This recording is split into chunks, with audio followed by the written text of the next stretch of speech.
And I don't understand how trained medical professionals can give medications to someone with such severe, with 80% cirrhosis of the liver, and they're prescribing medications that literally have disclaimers saying do not give with liver damage. And they did, and he was dead within a week of being sent home. Like, I can't, if people can't see that correlation, I don't understand what will make them see that the medical industry is literally designed to keep you sick and eventually kill you. You're listening to Natural AF, the podcast exposing suppressed truths about health, reality, and human potential.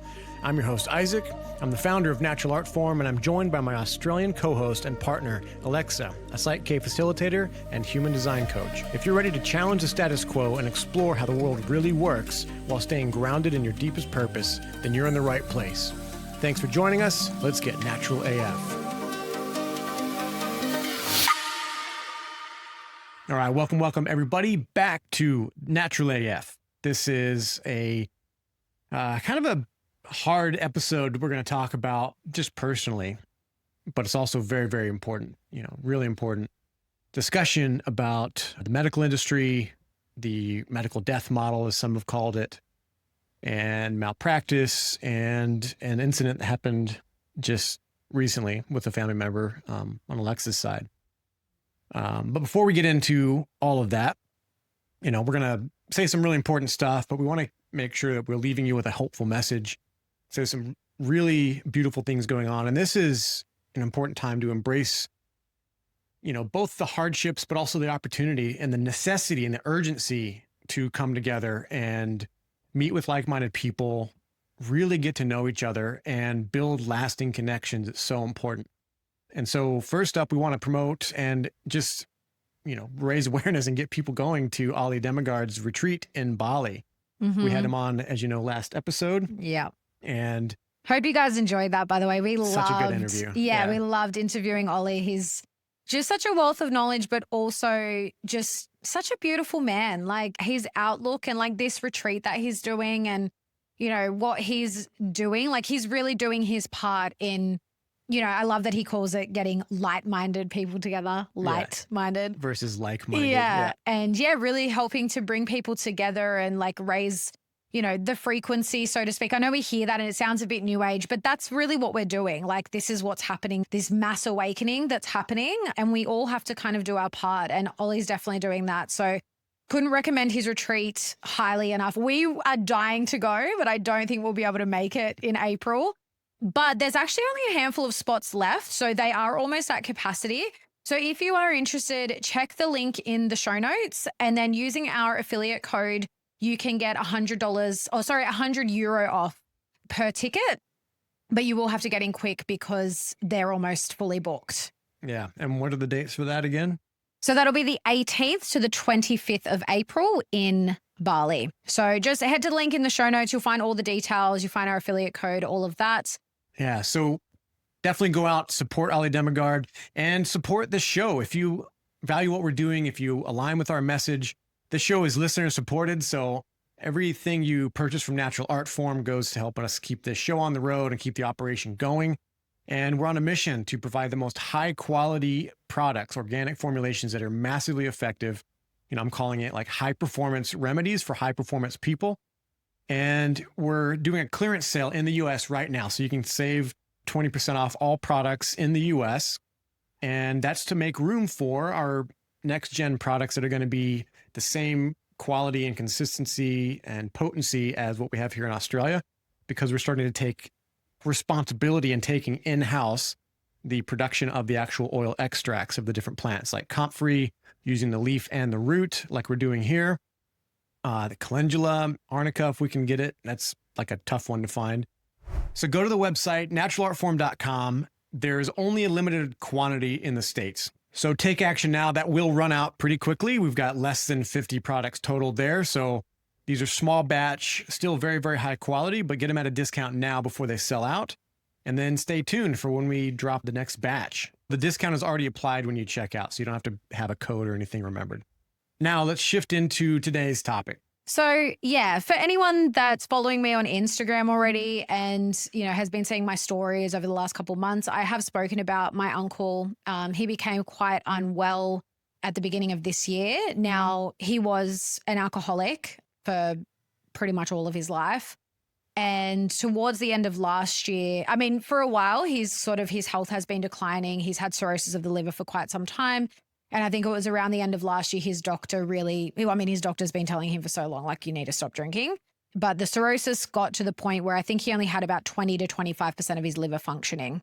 So he did actually stop drinking. And what I think happened is that he went into quite a huge detox shock and he ended up very unwell and in the ICU. He was on dialysis. He had a, oxygen tube so he could breathe. He was really in not a good shape at all. And we thought we were going to lose him then. And they moved him to a palliative care unit. He ended up getting quite a lot better. So over about a month. Yeah. From potentially they took him off medications, right? Yeah, well, first it was very touch and go, but eventually they took him off the oxygen and the dialysis and they said he wouldn't last much longer. So they moved him to palliative care. Then in palliative care, and he was in a couple of different units, but when they moved him to another one that was much better staffed, he was getting really good care there. They had taken him off. So then we found out when he was in hospital that he had been on 15 different medications before he ended up in hospital. So just to add to, obviously he had stopped drinking, but he was still on 15 different medications at the time. So ends up in hospital, ends up in the palliative care unit. When we went and visited him, so we were in Sydney recently, we went and visited him and I was actually shocked because I had seen him in ICU. And then when we visited him, he was back to his old self, basically a little bit quieter and his mood was a little bit different, but he was healthy. He was fine. And he was only on 2 medications at that point. They then discharged him because I literally said, how long can they keep him in palliative care if he's getting better? So they actually did discharge him. They sent him home, prescribed him another 9 medications when he left. And a couple of days later, he had a seizure at home, ended up back in hospital. And unfortunately, he's just passed away, literally just a few days ago.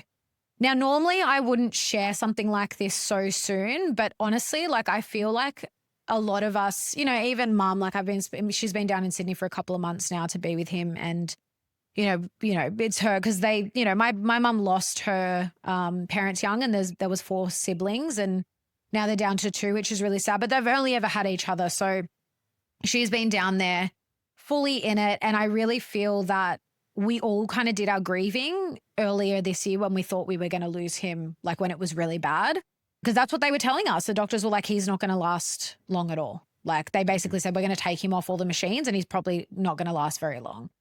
And he pushed through and he did a lot better. But as it's gone on, and mind you, he had the seizure, ended up in hospital again. And he's had really bad fluid retention and stuff. But again, that was seemingly completely under control when he was only on 2 medications in the hospital. And yeah, he went home and was on all these medications that when my mum she looked up every single one that they prescribed and every single one said, do not give with liver damage. And he only had 20 to 25% of his liver functioning. And yeah, I just feel like we have to talk about this because it's so blaringly obvious to me that it's not, yes, the state of his body wasn't great, right? But he was recovering and he was getting better. And the common denominator in all of this is the amount of medications that he was on.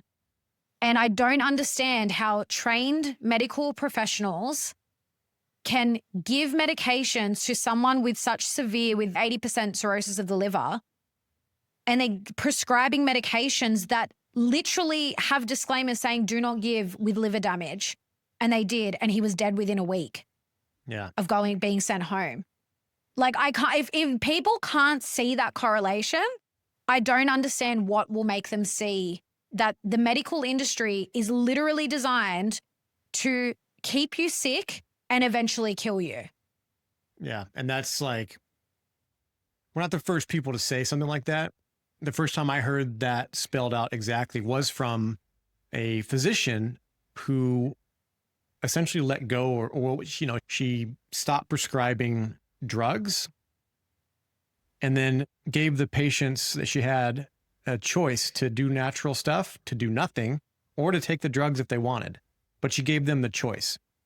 The ones that stopped, and I'm talking about former Dr. Jennifer Daniels. She's kind of a hard one to get a hold of or find. She's, been banned from all kinds of stuff. They literally revoked her physician's license. She was I think she was top notch. She was like Harvard trained, Wharton school trained, like all that. She's definitely on our guest wish list. We definitely want to get her on one day. Yeah. And so basically so before, when she was just prescribing the actual standard protocol for each of these patients with all their different health problems, they had a certain death rate, right? And a calculable death rate. And it went to 0 practically when she just gave them the choice not to take the medicines and not to do those protocols. And she pretty much just called it out and said it like it is, like it's a death system, a death-based system. Yeah. Sick care. And I get it. Like a lot of doctors, when they hear that, will instantly become defensive and or some might even want to push back and sue for defamation or whatever. And that's not our point to tell people not to go to the hospital. We're not telling people not to go and see doctors and this and that. Well, we're not giving any form of health advice. We always advocate that people make their own health decisions first and foremost. And unfortunately, the medical system is predicated on you taking the advice of these professionals that play God in a lot of ways, and you're not allowed to question them. Yeah. So when you tell them... Yeah, you need to double check what they're doing. Yeah. Be aware of the medications that they're prescribing loved ones that are elderly, and read the inserts and understand it, because they don't. Yeah. Well, I know that for a fact. Doctors are not reading those inserts. They don't actually know. They have a program that tells them what medical interactions might have, like medication interactions. Some of them are aware, they've gone through the training, they know some of it, but they're not really looking that hard at these interactions. They're just prescribing what is the standard of care, which is decided by administrators that are often physicians, but they're not practicing. They're in an administrative position, and medical boards, and they're paid for and funded and trained by pharmaceutical companies who make the drugs. Exactly. That's the reality. And the regulatory bodies are all funded by Big Pharma. It's the same here in Australia with the TGA as it is in the States with the FDA. And, perfect example was when they were discharging him to go home, they're listing all of these medications that they're giving him. And one of them were just sugar pills. And because my mum was questioning all of them, and the sugar pills, she said, why are you giving him sugar pills? He hasn't been on them at all in hospital. He's eating. His sugar levels have been fine, because they kept testing him. Because that's what happened. He was so unwell that when he was in palliative care, and then when he was moved to a different palliative care unit, they got regular testing done, and they could see all his levels were getting better. Everything was getting better. And so she questioned the doctor and said, why are you giving him sugar pills when his sugar levels are fine? He's not been on them. He's eating. Why? And the doctor said, I'll have to go and check that. And then she came back and said, oh, yeah, you're right. Yeah, you're right. He doesn't need that. So we won't give him those. So this is exactly what we're saying. If you don't question anything that they're doing, they will just do, the standard of care, and this is the other problem that I have with the medical industry. It's a one size fits all. It's just, we're just going to do the standard treatment that we do for everyone. And they're never ever looking at the body or the person as a whole, because it's so much more than just physical health, which we always talk about on this show. It's so much more than physical health.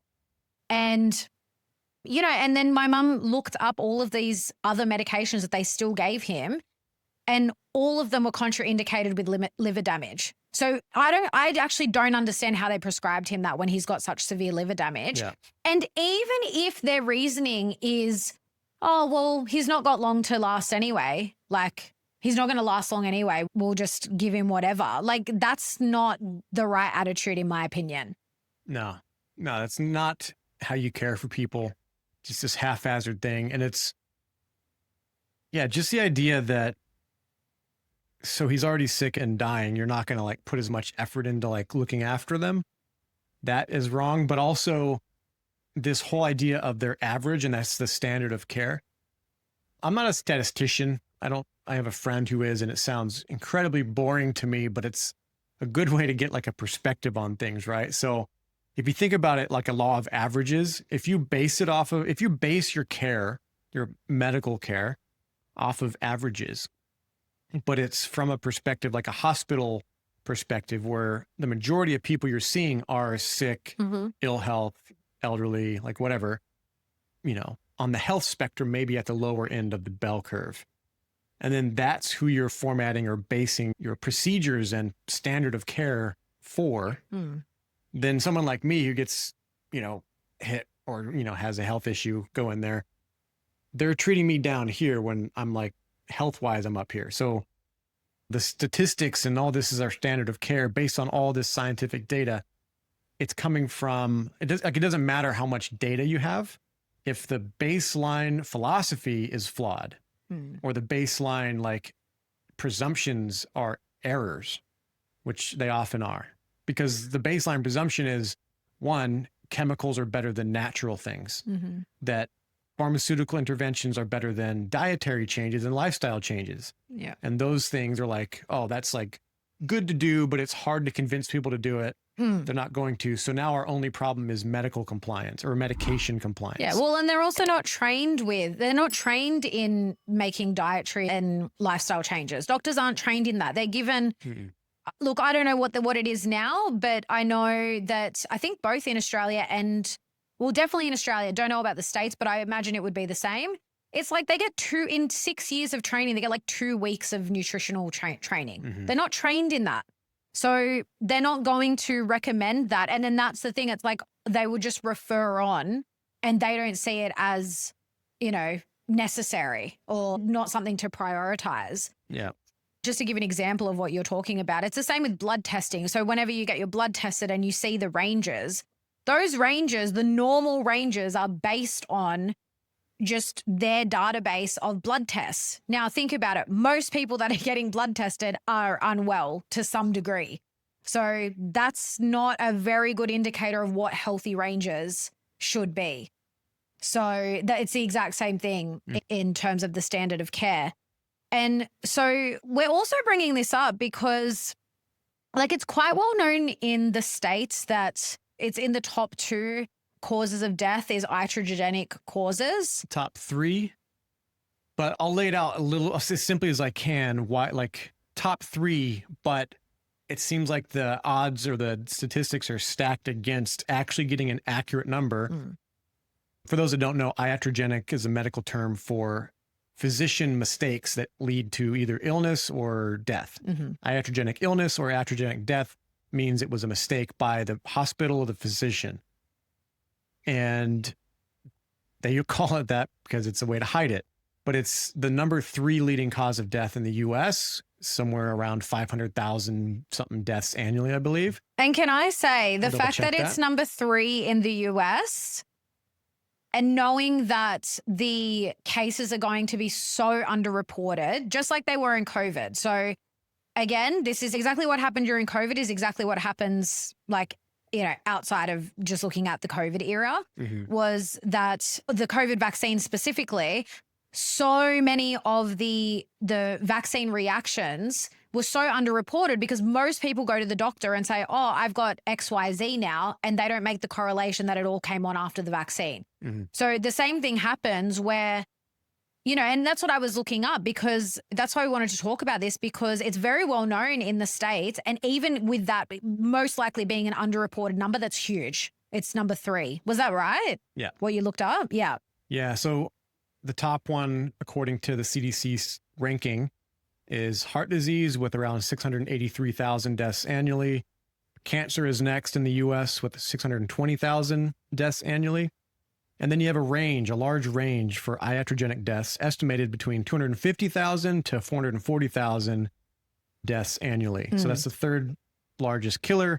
But the reason it's so difficult to actually track this is because there is no place on the death certificate to put down iatrogenic deaths or what is the term they used for it? The medical errors. There's no medical error section on a death certificate.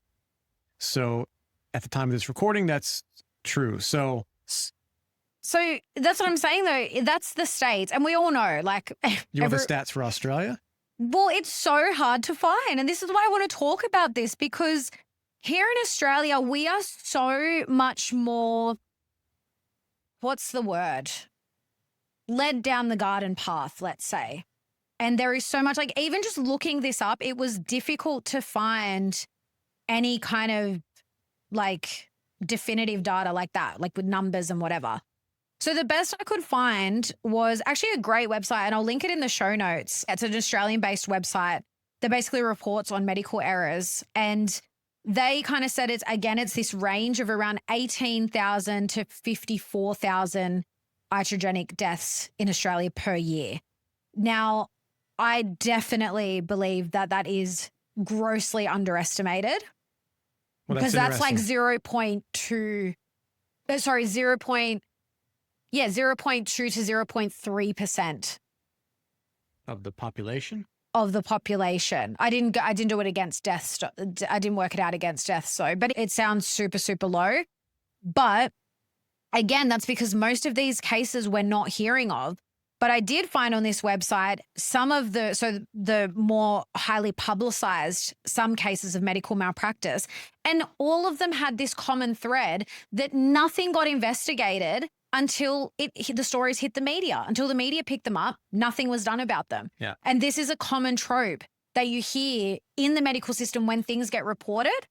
It either just gets brushed under the rug. I think a lot of, if people do take legal action, a lot of them just end in settlements because they don't want it out in the public.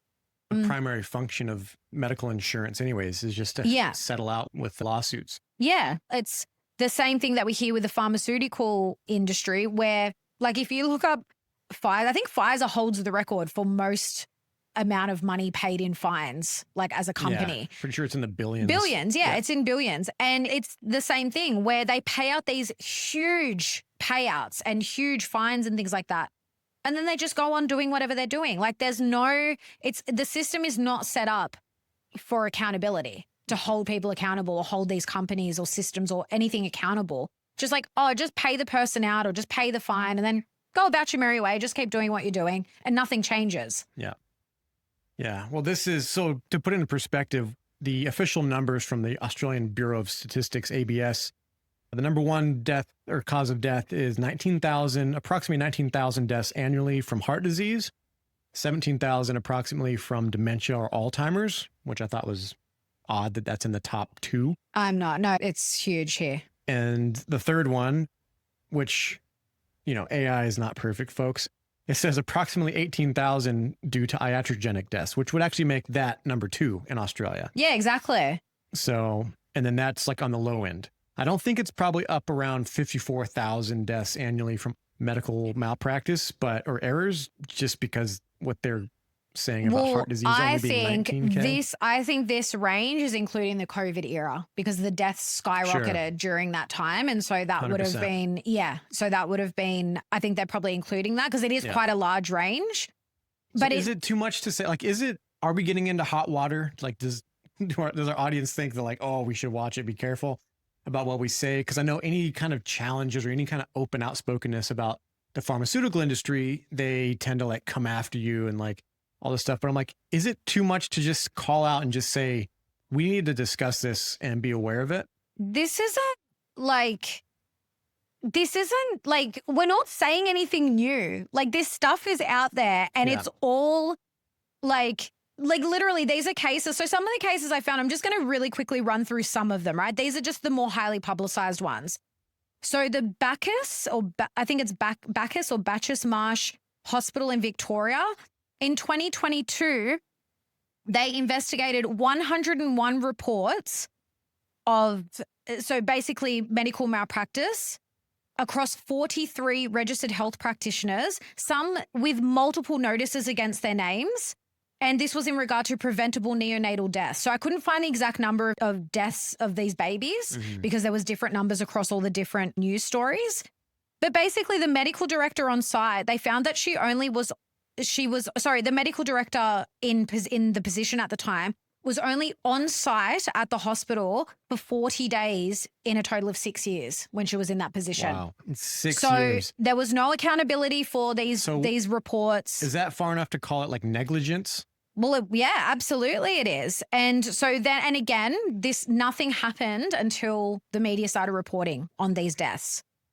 So this was interesting actually, because I can definitely relate to this, which I remember hearing about this here and there. I'm trying to think in my old job if I actually had clients who had maybe had issues with this, but the pelvic mesh implants. So I started getting reported on around 2016. Johnson & Johnson ended up paying out. It was a class action against Johnson & Johnson. They actually paid out some of the people in this class action in 2020. And apparently this had actually started in the late 80s, early 90s. Yeah. And these were pelvic mesh implants that were used to treat, things like prolapse and urinary incontinence and things in women. And was found there was regulatory failure, potential research fraud, and experimental surgery that wasn't disclosed. So these women weren't given informed consent, and they were basically treated as guinea pigs. And again, I just found that interesting because it's very similar to what I've gone through with my breast implants and things that happen in the cosmetic surgery industry with implants and things like that aren't tested for safety and efficacy. And I'll point this out.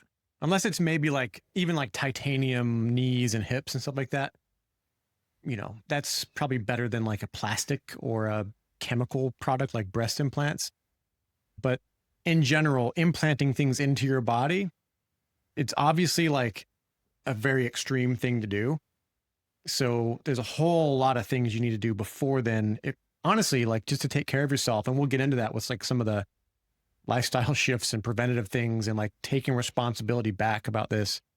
But yeah, this whole pelvic mesh thing. I remember my uncle, when I was getting ready to go into the medical training at Fort Bragg, he had a hernia and he was stressing the surgery because he was hearing different things about different mesh implants and trying to find one that was safe and all this.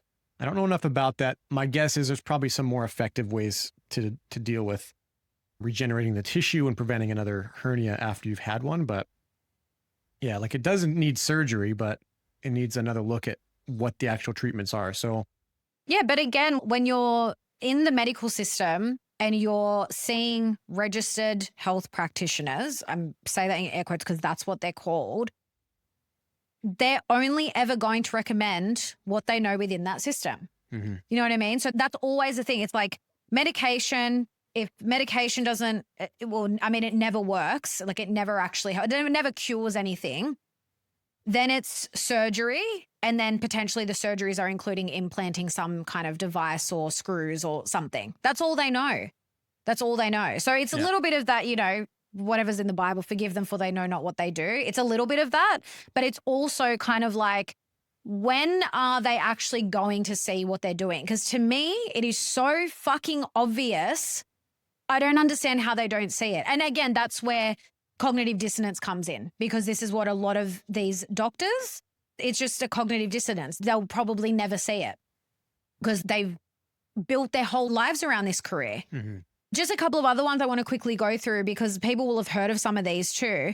But the Red Cross blood contamination, this has been ongoing from 2011 to 2024 was some of the most recent reports. And I've known about this for a while. Contamination with what? Donated blood. Contaminated. With what, Hep C and? Everything. Hep C, HIV, all different things. And people have died. Children have died. There were reports of. So that's why there's a span of that. If you look into that, either Red Cross infected blood or blood contamination, there are so many stories. And again, I will link this website that I found because it actually had some great information. And then another one that I'd not heard of, the butcher of Bega. So these are all just in Australia. But the Johnson & Johnson one was across different countries. The Red Cross blood contamination was across here and in the UK. There were reports of it. Wouldn't be surprised if it's happening in the States as well. And then this butcher of Bega. So Bega is a place in Australia. An OBGYN that was linked to 15 deaths. Mm-hmm. So God knows what he was doing as an OBGYN to cause deaths. And I'll add to that some other things. So obviously, we did the episode with all the Epstein stuff. there's been crazy things happening for a long time before Epstein and all that stuff ever came to the surface. And these things really haven't been fully dealt with. Like there was one hospital in the UK, and this is just one, there might be others, that was sued because they found out that they were taking aborted fetuses and using them in an incinerator and using the incinerator to power their hospital. So they're literally like taking dead babies and burning them and using it for electricity for the hospital. Like that's the kind of inhumanity, the kind of disrespect for life, or just cold, calculating medical attitude about this. Yeah. That runs these places, that makes decisions for the entire hospital at a high level. And again, I'm saying that people that are making those decisions are not the physicians with the patients dealing with these things. It's people that aren't practicing, that aren't really down there with people. They're just at a seeming status above everyone else, just making decisions with a monetary lens. Like everything is just numbers, everything's just money. It's very cold. We need a better system. Like, you know, all the different memes and tropes out there, like, oh, it's 2026. Are we still doing this? Well, burning dead babies and powering power plants is never, like, whether it's 1500s or 30,000 years in the future, like that's never an ethical choice I would make, or anybody that I know that values life.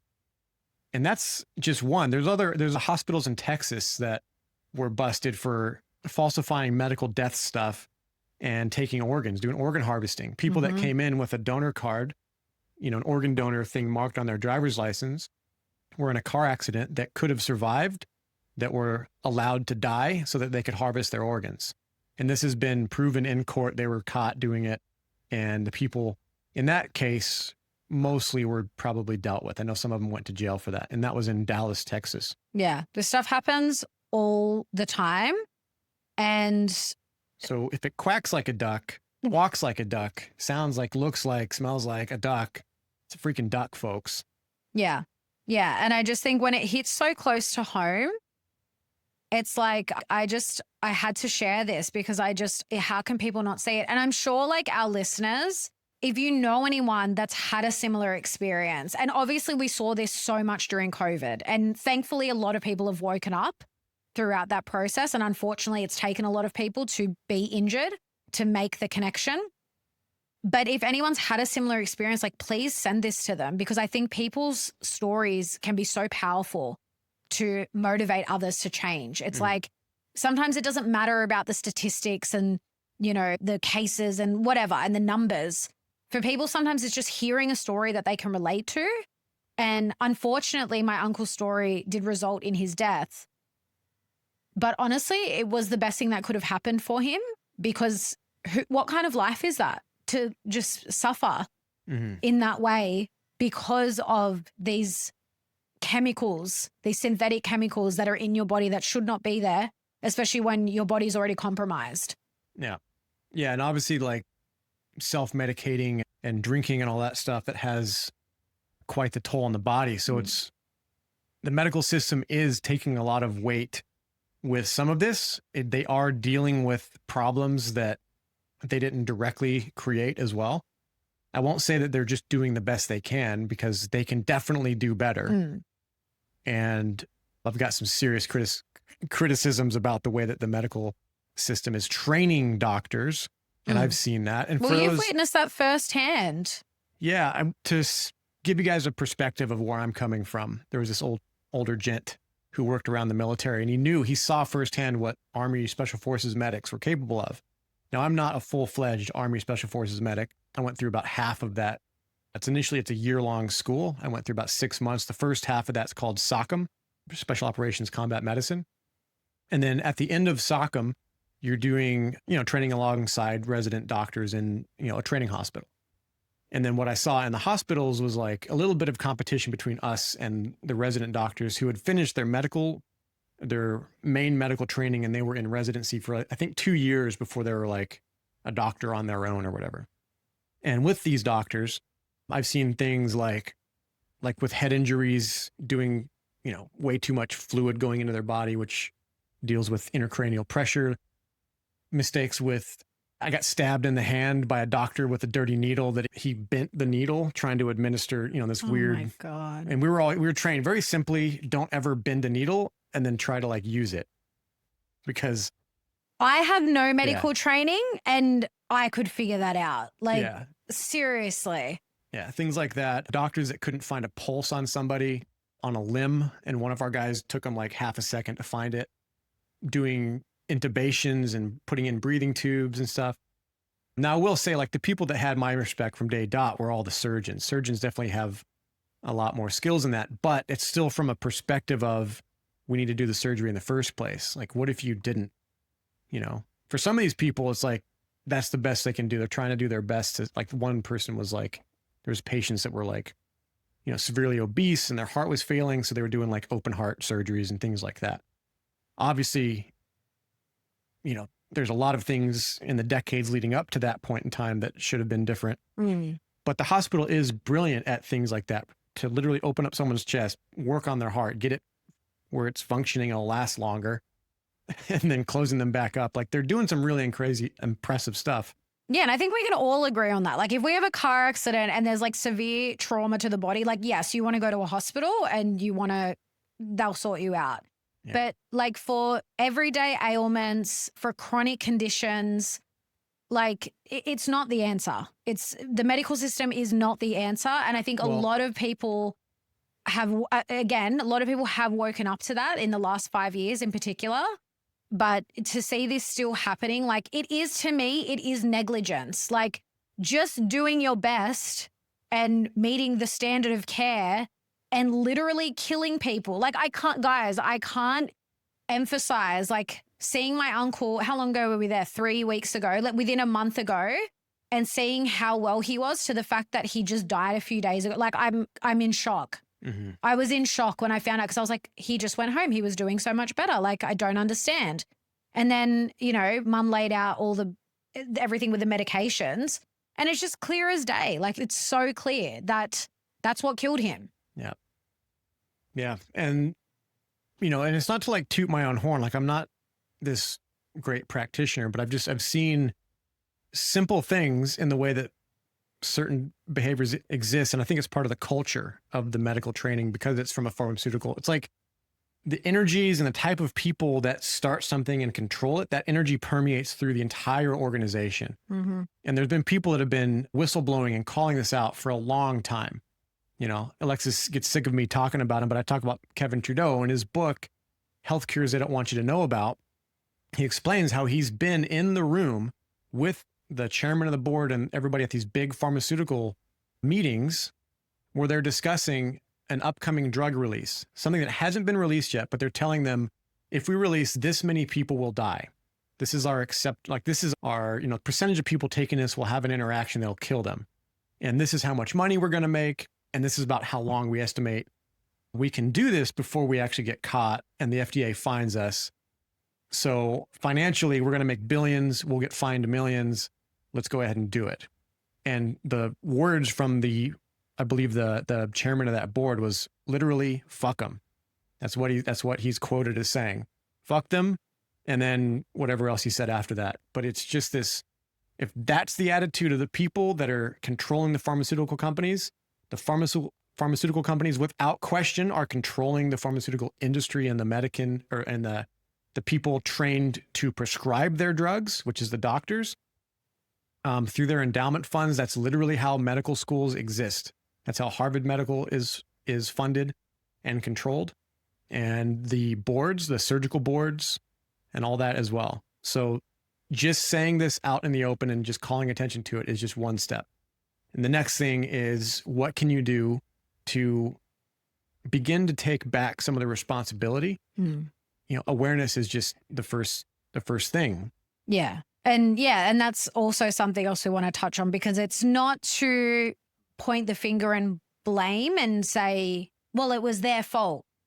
Obviously, in my uncle's case, and for a lot of people, like what you were just sharing with someone that's morbidly obese and having open heart surgery, obviously there is a lot of lack of responsibility from individuals that rely so heavily on the medical system. Mm-hmm. But it's so nuanced. And again, and this is a perfect example. And, it's interesting too, just reflecting on, so now the 3 people closest to me that have passed away, so 2 uncles on the same side and my grandfather on my other side of the family, 2 of them are alcoholics, my grandfather and now my uncle that's just passed. And it is very, very sad to see, that's what's the saddest about the whole thing, is at the end of someone's life, seeing how much they struggled and battling the demons they had in probably one of the worst ways possible. And it just goes to show that, and this is why, this is a big reason that, Isaac started this podcast, to have these conversations, because yes, we make a product that is for physical health, but your physical health is predicated on your metaphysical health. It is preceded by your metaphysical health. And emotional health, mental health, spiritual health is just as important as physical health. And especially when people who are alcoholics and addicts of any kind, they're self-medicating. That's what it is. It's because there is trauma there. And I know in both cases of these family members, there is severe trauma that they've had in their life that they've never dealt with emotionally. And, and I can also speak from experiences, because I had my own struggles with alcohol in my younger years, in my 20s. And I'm so glad that I was able to see that for what it was at that age and not see. And honestly, I actually am so grateful. Yeah, it's bittersweet, because I'm so grateful for those family members that I was able to learn from, because I saw their life and I never wanted that for myself. And so I knew that something had to change within me. And that's when everything changed. And it's funny, because I still sometimes I think back to, now I can have, we all, we'll go out and might have a drink or 2 at dinner, or, if we're with friends, I'll have a drink and that's it. I'm just have a couple of drinks and I'm fine. And there was a time when I could not just have a couple of drinks. I had to get wasted, basically. And so I've come such a long way, and I forget that sometimes. But I believe that this is the stuff. And again, this is why it's so important for us to take responsibility for what's going on with us and look at the deeper layers, so that we can shift that for our the ancestral line, forward and backward, because it goes both ways. Yeah. What you said was so key. I wish I could just rewind it and play that again, because when you shifted something within you, everything else that changed. And it wasn't you were suppressing the behavior. The focus isn't just, oh, you have to stop drinking. Just stop drinking, go to the meetings, pour all the liquor down the sink. If that's the first step, cool. Get yourself out of that situation. But inside, something needs to fundamentally change and shift, because now it's your relationship with alcohol is completely different, totally different context. And yeah, we get it. In general, it's not very healthy or healthy at all. People claim it's literally poison. Potentially. I mean, water is poison if you drink enough of it. So just being aware of it and having not just control over yourself, but actually some compassion and love and courage to actually look at what's driving the behavior, and then to go into that and seek healing. Yeah, totally. And so I think this is also just a really important lesson in, and look, a lot of this is shifting. I think we're going to I think we're seeing the last of this. And when I say the last of this, the previous generation before us, I think this is where we're going to see a lot of this. This is unfortunately what happens when you abuse your body your whole life and you don't take full responsibility and, heal those things that you hold within you, those traumas or whatever it may be. And look, and I also understand that generation, they just grew up in a different time. They don't now it's everyone, I mean, even for me 20 years ago, no one talked about anxiety. I didn't know what anxiety was until I was in my early 20s and realized that I'd had it for most of my teenage years. And so we are living in a different time, and it's so good that this stuff is talked about and understood by, I would say, the vast majority of the population now. But unfortunately, that generation, it's very sad to see that that's what happens. Like if you abuse your body your whole life and you don't look after yourself and you rely on the medical system to keep you well, which they're not going to do, unfortunately, you see deaths like this that are just very sad. Like I know for my mom as well, like she's always said, like, I'm never going to die in a hospital bed. Like I just want to, and because that was the thing I grew up with my mom also saying, like, people don't die in their sleep anymore. She was like, she grew up in a time where it was just normal, where elderly people just went to bed one night and didn't wake up. And she always said, I just want to die in my sleep. I just want to die in my sleep. I'm never going to die in a hospital bed. Because look how common it is now. It's like most people we know now die in a hospital bed or die at home because they're sick and unwell. Yeah. Yeah. And it's like, I guess one thing else about that is like, it's not to judge, like you said it really well again, but to highlight that this is a different time, you know, for my dad's father, you know, was an alcoholic as well. And like, had, you know, I don't know what his traumas were. I have literally no idea about how he grew up, but like something happened that spawned all that. And that was the way he, and probably other people around him, dealt with problems. And we're fortunate now to be able to have access to more information and stories and be able to like share this with people so that we can be more informed and have knowledge that'll help us make better choices. And so that's part of it, is just bringing the awareness up, not to just put people in a situation where they just feel hopeless and desperate. That's not, you know, that's what the education system is for, not us. Yeah. So. And ironically too, like, you know, you mentioned like Alcoholics Anonymous or whatever, doing the programs and whatever. They never work. Like the amount of the rates of relapse for people in Alcoholics Anonymous is like phenomenal, because it's the same thing. It's like they medicalize it. They call it a disease. Alcoholism is not a disease. I would beg to say that it's more of a mental health issue more than anything, because it is a coping mechanism. It's not a disease. Like to call it a disease is absolutely ridiculous. Yeah, that's making you like a permanent victim. Yeah, and it's another story for another time. Yeah. But it's also the same. It's like this Band-Aid. Just come to the meetings every week. We'll talk about your problems, just like therapy. We'll just talk about your problems. We'll just tell the story over and over and over again just to reinforce it. And there is no deep inner healing. Now, that's not to say that everyone that goes through, you know, like there's not anyone that goes through Alcoholics Anonymous that stops drinking and never stops drinking again. I would say that's a very, that's a minority of people. But again, it's like there's a whole story behind Alcoholics Anonymous. I won't get into it. Maybe we'll do a future episode on that, because I've got a lot. I've got a brilliant book that I read on that helped me many years ago. And yeah, it's not a disease. It's basically what we said. It's taking full responsibility and dealing with your stuff. And again, I feel like I'm preaching to the choir with our listeners, but if you know anyone that could benefit from listening to this conversation, that there's something that they can relate to, or if it might like just change their mind on something a little bit, like in their own life, where they might choose to do something differently, because there are so many more options than just just going down the medical route. Like when you actually look at what they call alternative health, which is just alternative to the medical, there are so many avenues you can go down that are way less harmful than the medical industry. Yeah. And I know there's people that have, you know, thrown a lot of shade at even like the natural medicine routes that are still kind of basically based off of the same modality or whatever that we're talking about. And that's, yeah, true, but it's still better. Like it's in a good direction. It's moving away from just prescribing drugs to prescribing plants and herbal things like that. I'm not against that. That's a good step in the right direction. And then keep going, like get deeper with it.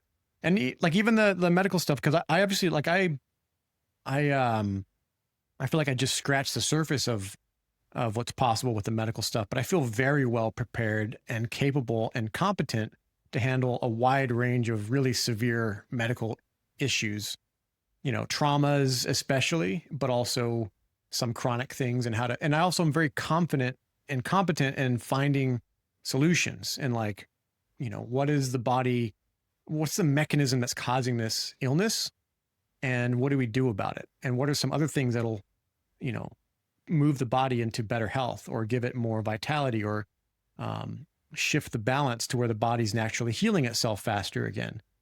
You know, it's like playing pool. We're not just hitting the one ball, hitting that ball. It's like we're doing like bank shots and stuff. So that's what we have to do, is take that valuable knowledge that we gained from the medical world. I'm not saying that that's just all, you know, just throw it all out because it's all around death. The committee that's driving it right now is throw them out.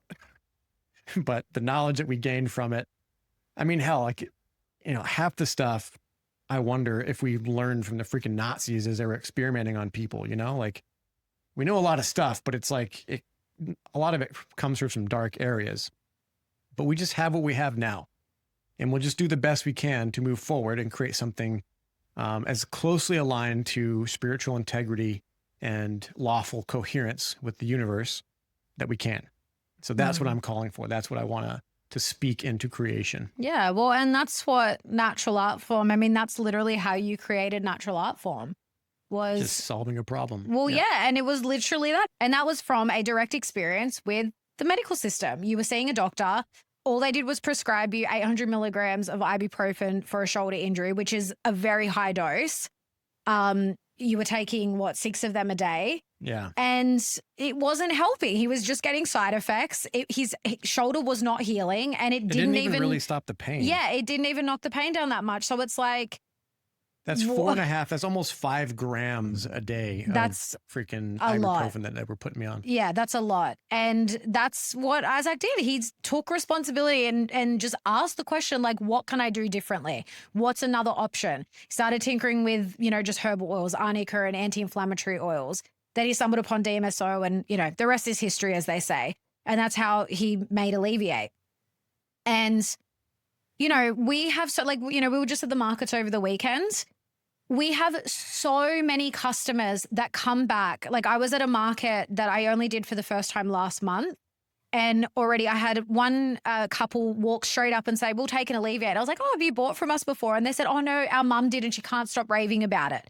I had 2 ladies come back from the month before and buy more of what they got last month because they love it. And it's helping people. And that's the thing. It's like when you start to look at just other ways of doing things, like where I think that's part of the brainwashing too, is that like the natural route, it doesn't work as well. Like it's not as strong or powerful, or it doesn't get the results. It's actually quite the opposite. And that's our whole philosophy, is that our product doesn't cure anything. It supports the body to naturally heal itself, which is what the body is designed to do. Yep. You just give it resources and get out of its way a little bit. Yeah. And it'll work. It'll do some amazing stuff. And that was a fundamental shift for me too. Cause as impressive as like SOCM medicine or the SOCM medics and the special forces medics are, they still run on that same system by and large. They're still prescribing medications and drugs, but they're doing it outside of a lot of the main, like long-term, like it takes 10 years for doctors to become doctors. It takes a special forces medic about a year to become a special forces medic, who not that long ago were able to get a job as an actual physician in 20 or more countries in the world. So it's very high level of training, but they still do, 800 milligram ibuprofen for everything, So I'm calling those guys out too. Like, you guys do some really kick-ass stuff, but try Alleviate, try something else. It's like, a natural thing that actually works. Get into looking at DMSO and how you can augment some of your care for patients and amplify the effects. Even if you want to do the pharmaceutical route, the reason the pharmaceutical companies have tried to suppress DMSO for so long is because early on they were using it with pharmaceutical medications, but they were able to administer way less, like 1% or 2% of what they would normally prescribe. They can mix a little bit of that with DMSO and apply it topically, or take it internally and get the same effects or better with less toxicity. Because just remember that, like, all the pharmaceutical stuff, if it's made through a solvent extraction process, which is pretty much how it goes with petrochemicals, you're taking in some form of toxicity. They're all with those synthetic drugs. Guys. Every pharmaceutical drug is synthetic chemicals. Like, that's all it is. Even the ones that were original, like penicillin was developed from a mold or bacteria or whatever Yeah. it is. I've gone back to, by the way, actual penicillin. Yeah, I know people that do. Like, you can eat something moldy if like you've got some kind of infection and it actually helps. Yeah, I've done that. I've Yeah. used moldy limes or moldy lemons for a bunch of years. Yeah. But they take that and then they make the synthetic version so they can patent it and then they make the drug from it. So nothing in the pharmaceutical realm of things is natural in any way, shape, or form. Oh, but they used to do herbal stuff though, or herbal. That's where mustard gas came from. I'm pretty sure it actually comes from mustards. But they use that as like, to commit war crimes. And then they decided to turn that into a cancer treatment. It's also known today as chemotherapy. So that's the medical system's version of herbalism, literal poison injected into your bloodstream. Yeah. So we don't give medical advice on this show. This is not medical advice we're just pointing of any out some sort. fairly obvious things. Things that you can look up yourself. And we just implore people to, honestly, most of our listeners, I would say the biggest takeaway from this is like advocate for those people. We all have family members. We all have friends that just don't see the light yet, so to speak. Just advocate for them if they ever are in this situation, because unfortunately they're the ones, especially when you are unwell, you're not going to fight that. Not that it has to be a fight, but you're not going to question the medical doctors. You're not going to you're just going to go along with what they're saying, especially if like you've ended up in that spot because you've always relied on them. It's so important to advocate for them in any way that you can. And then just please share this with anyone that you feel needs to hear this. We've covered quite a lot here, but even if it's just hearing the story of my uncle and they can see that the same kind of thing is happening, because if it can prevent, and I'm not saying like, again, my uncle wasn't going to last long. Like he abused his body his whole life. But did he have to die in that way? Like that's what is so hard for me. It's the people that die in hospital suffering. Yeah. So that's all we got for you this week. We don't want to be morbid, but I think it's important to share this. Well, and another thing, God bless your family. God bless your mom for being who she is, and your auntie for being there with them this whole time. And they're funny. Like your auntie is very funny. She's a funny woman. And it just reminds me of stories that I'd heard. If you listen back to some of those old Zig Ziglar books, I listen to them on audio because it's good for making a long drive tolerable. But he's so positive. But he talked about people that healed themselves from things by laughing. There's I don't know the specific condition. It might have been cancer, but somebody he was talking about that Zig knew literally just brought in a TV with those old VHS tapes and played the Three Stooges every day and just laughed hysterically for hours a day and became well again. So that's great. And then, just being with somebody, comforting them, bringing them healthy food. There's a guy that I recommend looking into as well. He's not a medical guy, but he's Joseph McClendon III. Interesting guy. But he talked about his mom having cancer and being, the doctor saying, without telling the mother, had told Joseph that she had maybe 6 months to live or something, like they do. They try to pronounce a time period for you to expire. And he instinctually, thank God, knew, don't believe that shit. And he told the doctor, do not tell her that. Don't mention that to her. Don't bring her any food. I don't know what he said about medications, but he was probably telling him like, fuck off with all your medications. And he took charge and he brought in fresh, healthy food to his mother every day and stayed with her and laughed with her and like took care of her. And she lived, I don't know how much longer, but it might've been like a decade later. Like it was crazy. Yeah. And honestly, I don't think my uncle would have lasted as long as he did, like since the beginning of the year when he got really unwell, if it wasn't for my mum and my auntie and the family around him and his partner, because as we know, human connection is so extremely important. Like it's not hard. You can look up, like they've done studies on, elderly people that don't have purpose or connection in their life. They always die sooner than the ones that do. So that's so extremely important. And yeah, they were bringing him home cooked food and the food that he loves. And that makes such a huge difference. They had, like, when he was at one of the palliative care units, they had a barbecue and, his son and grandkids and, all the family came to be with him and played his records, his favorite music. And it's awesome. Yeah. Yeah. All right. Well, thank you so much for listening, everybody. Don't forget to, just give your family some slack if they're in different places than you as far as medical health goes, but just be encouraging, be the light. A light doesn't come annoy you and knock on the door and spout all these medical facts to you, but it just shows up, and it is, something to light the path. Yeah. So be the light for your family. Yeah. And make this a good one. Make this life amazing. Yeah. So thank you guys for being here with us. So grateful to all of our listeners and all of our customers at Natural Art Form. We've just can't stop expressing our gratitude lately, like being at the markets and just how much we've grown, and it's all through word of mouth. Like, we don't pay for advertising. The podcast is probably the only place we really advertise, so to speak. And it just keeps growing and growing. And we're so incredibly grateful for everyone that supported us. So thank you. Yes, thank you. And we'll catch you on the next episode of Natural AF. Thanks for tuning in to the Natural AF podcast, where we explore holistic healing modalities, mindsets, and methods that reconnect us to nature and our natural state of being. If something resonated, share this episode and see the show notes for our guest links, as well as all of our discount codes for our aligned affiliates and Natural Art Form, where we handcraft a range of organic, natural remedies to help support your body's natural healing abilities and help support the show. If you're listening on Spotify or Apple Podcasts, please take a few seconds to leave us a rating and review. And if you're watching on Rumble or YouTube, hit the like button and drop us a comment, and be sure to subscribe to our channel for the latest updates. We're not here to conform. We're here to remember what's real. So step into your power, be curious, and be natural AF.